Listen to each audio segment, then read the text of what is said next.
在1965年，立法核准精神科医师大规模为学校儿童贴标签及使用药物。A child is labeled ADD or ADHD the minute he can't sit still for a 10-15 minute period of time, or he talks constantly, or ignores the teacher completely.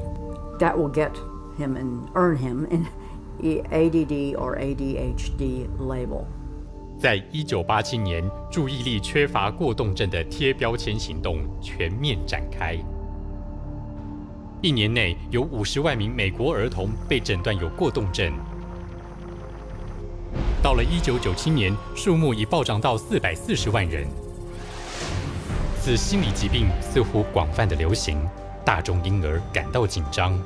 于是，由美国政府资助的国家卫生局召集著名医师与精神科医师成立专案小组，为父母与教育学家对过动症加以精确解释。I would like any member of the panel to describe a typical ADHD in terms of symptomatology. Mark, would you like to? Since you see them in your practice. I think the panel has been frank, and the difficulties here are immense in terms of these. It is hard. It's very hard to know how to answer this question. They cannot, even when.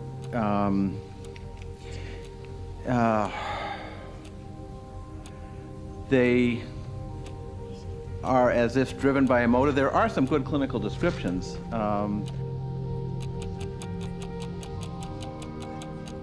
And I think, I think part of the problem is the profession keeps changing the diagnosis. At this time, we do not have a diagnostic test for ADHD. Therefore, the validity of the disorder continues to be a problem.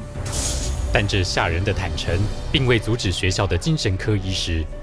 2年后，美国学生被诊断有过动症的数目窜升到600万人。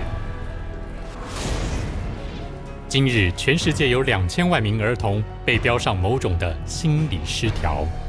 这种诊断通常几分钟内便可完成。We would sit behind a two-way mirror along with the parents. We would then look at the child. We would do small manipulative activities with them to see where their deficit was. It was wrong what we were doing. We were looking at a 5-minute glimpse of this child's life and saying, okay, here you go. Here's a little pill, take it, you'll be fine. 那些小药丸，像是利他林、安德拉以及专思达，被美国药品管理局归类为高度成瘾性的物质，跟古柯碱、鸦片与甲基安非他命一样。When I was on the Ritalin, it made me just feel totally different, like I wasn't even who I was. I was, flipping out, was twitching, going crazy. I felt like I was out of it all the time, like I wasn't there, I wasn't human. You're just a zombie, pretty much. You do what you can just to get by and just don't do anything extra. My mother never teased me, but she thought I really had ADHD and I was wrong, and I had something wrong with me. So I thought she'd feel bad and feel sorry for me if I died, but then again, I thought that she would miss me a lot, and I also love her a little more than I wanted to kill myself. And so I stopped when I realized that. 大量的药丸处方带给小孩新的收入来源，他们可以把药卖给同学。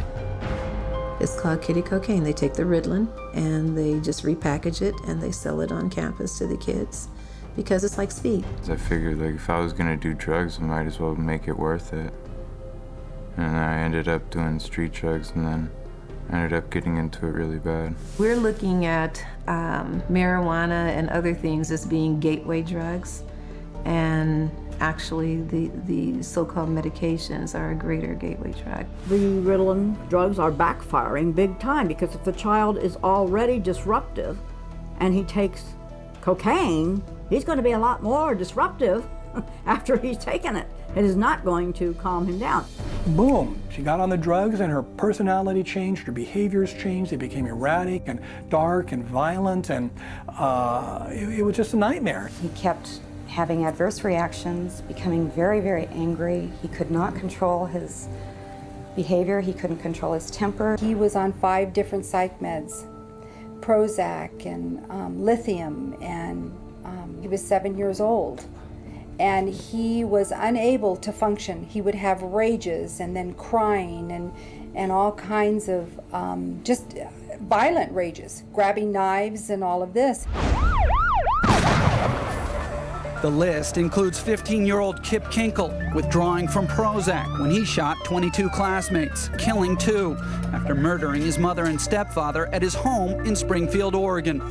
18-year-old Jason Hoffman on Effexor and Celexa when he opened fire at his California high school, wounding 5.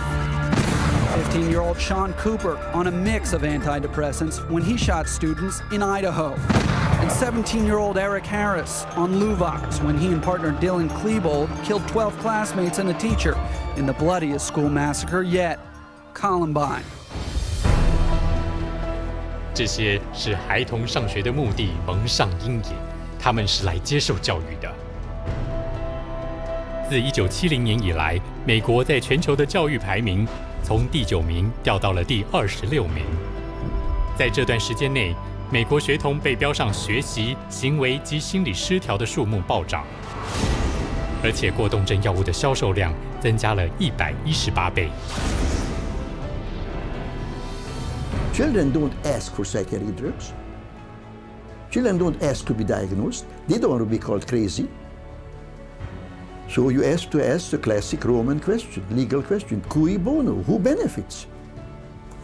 The people who make the diagnosis.